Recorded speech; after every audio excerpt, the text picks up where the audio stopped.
If I had told you that the Sixers would be 5-15 after their first 20 games, what percentage chance would you respond with of that being a possibility? For me, it's 0.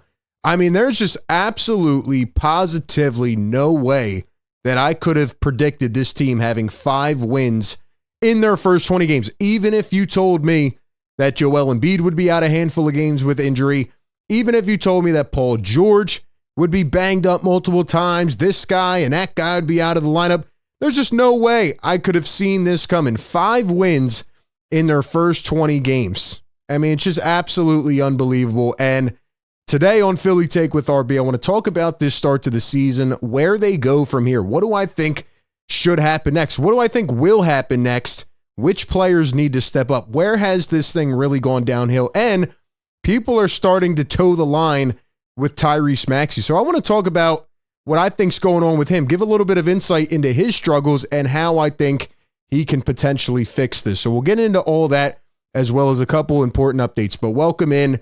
Do me a favor, like this video, subscribe to the channel, help us out as we continue to grow the Sixers therapy community. That's what it is at this point.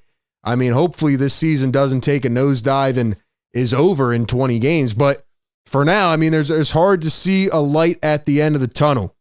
And speaking of which, we have an update on Joel Embiid, as he has already been ruled out for tomorrow night's game against the Orlando Magic. Second game against Orlando. I feel like they should have won the game yesterday, even though the Magic are the better team right now, even though Paul George was out. Sixers had that game in the hands. And of course, you know, a couple final plays screwed them over, couple substitutions messed them up. And once again, the Sixers crumble in the fourth quarter. But Nick Nurse before that game said that there was a possibility Joel Embiid would play, and now he's already been ruled out. So he has now missed 17 games out of the first 21. If Paul George plays, that'll be his 11th game. So Paul George has missed 10 games, at least right now, out of 21. Tyrese Maxey has missed 6 games. And I think when people talk about the regular season and they say, well, you know, that doesn't matter, it's not important. Yeah, sure, it may not matter for the second seed versus the third or the fourth seed or, you know, just a couple things like that. But overall, you have to be able to build team chemistry. You have to build that camaraderie. Even though the Celtics had such an easy schedule last year in the playoffs, why do you think they were so in sync? Why do you think everything gelled together and clicked? It's because they played the regular season together. And if the Sixers really thought that their plan was to skip the regular season, get to the playoffs, and just plop it out there on the floor and that everything would connect, I mean, that is just completely idiotic. So that's where it kind of feels right now in terms of where we're at.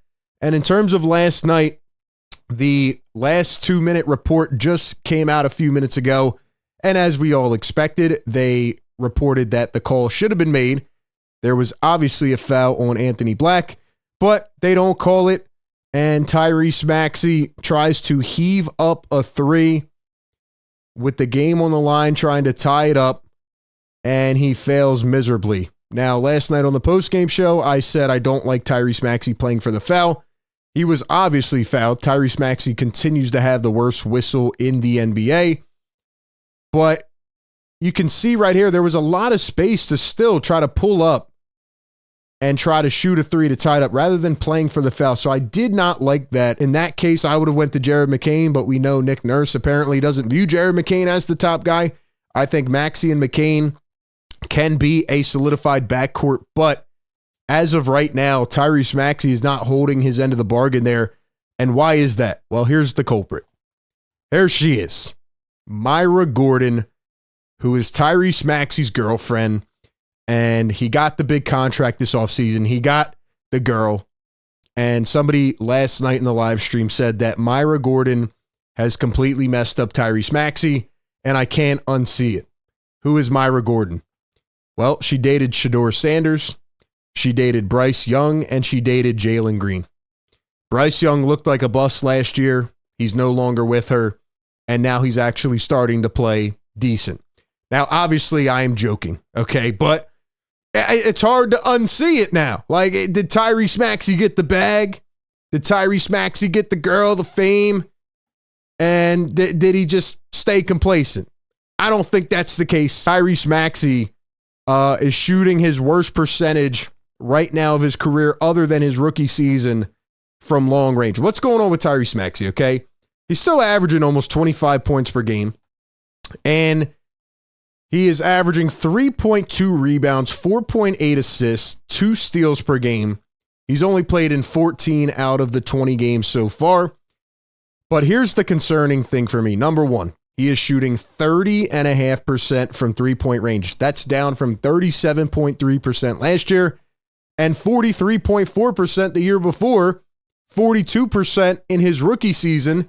And we all remember when he was drafted coming out that he was only shooting 28% in college. So he had made a huge jump, and now it's been on the decline ever since a couple years ago. So what's really going on with Tyrese Maxey? Let's look at some of his game logs.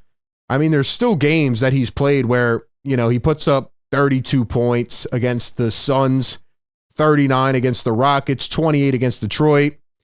And it really wasn't until the Pacers game, number 3 of the season, where, you know, he puts up a 45-point epic performance in overtime. That was one of the only Sixers wins of the season. And honestly, I say this generously, they are lucky to even have 5 wins right now if it wasn't for some of these performances like this. But, you know, Tyrese Maxey is an inefficient player right now. And I think what's really going on here is that he's not used to being the number one guy. Like, we have to kind of unwrap our minds and take it back a little bit. We put a lot of pressure on this guy. Now he's got the money, etc. He's still only 24 years old. And he's never been asked to be the guy on the team for a consistent period, other than maybe last year when Joel went down. And we saw him have struggles there as well because of how they're defending him, how they're playing him. Yes, the Sixers need to incorporate Jared McCain more. I think that would really help take some of the burden off Tyrese Maxey. But for his game, what I've been seeing is that he gets a little bit too frantic. He's got to learn his pace on the floor. Sometimes he goes a million miles an hour and he gets off a bad shot way too quick. Sometimes he hesitates. Tyrese Maxey's got to get back into that flow of going downhill. He's got to find that floater again that really is just so sharp and takes away kind of that in-between of the defense. And he's just got to take better shots. I think he's feeling the pressure right now on his own shoulders, thinking like, okay, I got the money, I have to be the guy. But I think when you look at all of the team's issues as a whole, it goes back to the fact that we can analyze a certain game, a certain player, but Joel Embiid has not been on the floor. Again, there's no opportunity to build that chemistry, that consistency. So yeah, Maxey's been having inefficient games. I don't think it's time to sound the siren on Maxey. I just think he needs to have more of an idea of what are my expectations on one night or the next. You know, some nights Paul George is in, other nights he's out. Joel Embiid hasn't played. Now, you know, when Embiid comes back, it's going to be a lot different. The team's going to look different. Go back a couple years, right? Maxey goes from being the sixth man in his rookie year, barely playing. Then he comes on the floor, plays next to Simmons. Then he plays next to, you know, James Harden, asked to be the third, fourth option. Then he's asked to be the guy. You know, then you always have Joel there. He's always been second fiddle to Joel. So I just think he's been put in a lot of different situations, a lot of different boxes, and I just don't think it's been healthy for the growth. Now, he's excelled. He's improved himself. He always works diligently, and he's always had, you know, that first hard worker mentality, mindset, whatever. But I just think that Tyrese Maxey right now is struggling because if he doesn't have a good game, the team is not winning, most likely, because Jared McCain still has the leash on, thanks to Coach Nick Nurse. And I just think Maxey's got to relax a little bit and try to trust his teammates, even if the Sixers lose games, but Maxey gets his. You know, we're not going to be looking at you saying it's your fault. And I guess the other thing I'm concerned with is his assist numbers, where he's only averaging 4.8 right now. Last year was 6.2. So again, find your teammates, get in a rhythm, and trust your guys. Trust Jared McCain. Trust some of these other cats.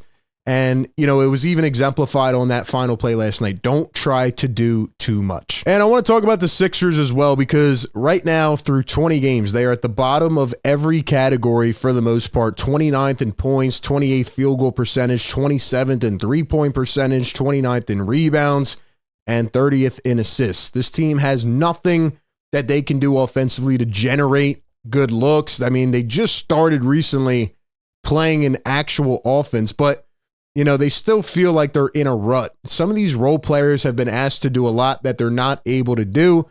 And then you have guys in and out of the lineup. You have young guys who I feel like could really refresh this team in a way that don't get the ample opportunity. And it's just been a struggle to even see, you know, what the upside of this team is like. And if you look at the standings, I mean, they're second to last in the East, only ahead of the Wizards by a half game, who have lost 15 in a row. I mean, that tells you all you need to know. And man, I mean, look at the schedule coming up. Right now, it's not too bad, you know, Chicago, Indiana, Charlotte, but you start to get down more. And like I'm saying, we're in for a reality check because the Sixers are going to play a lot of tough teams in January, February, March. They have 12 back-to-backs. And if these guys already are not playing back-to-backs, imagine if you get to those months and they're still not playing back-to-backs. If Joel Embiid does not play in the next 5 to 10 games, like if he doesn't even get on the floor once and he cannot get on the floor consistently, I think it is time to shut it down, call it quits, look into next season and try to get a high draft pick. Because, you know, if the Sixers are, say, 5, 6, 7 games under 500, okay, maybe they can work their way back. Joel can get into form, etc. But again, he's out. He's only played 4 out of 21 games, and it just doesn't even seem like he's healthy. So the Sixers tickets yesterday were as low as $2. Like, is this what the ownership wants, man? Is this all a part of the plan? You are literally lying to the fans, and you are tanking the team and the fan base. So, I mean, something's got to give here. You know, Joel has to get back on the floor. Paul George has to get back on the floor consistently. They actually played a couple good games in a row, and then guys sit out. I mean, if this is your plan to not play guys on back-to-backs, then this team is absolutely screwed. Those are my thoughts. Give me all yours down below in the comments section. As always, appreciate everybody for tapping in. Be sure to like, comment, and subscribe, and I will catch you on the next one. Peace.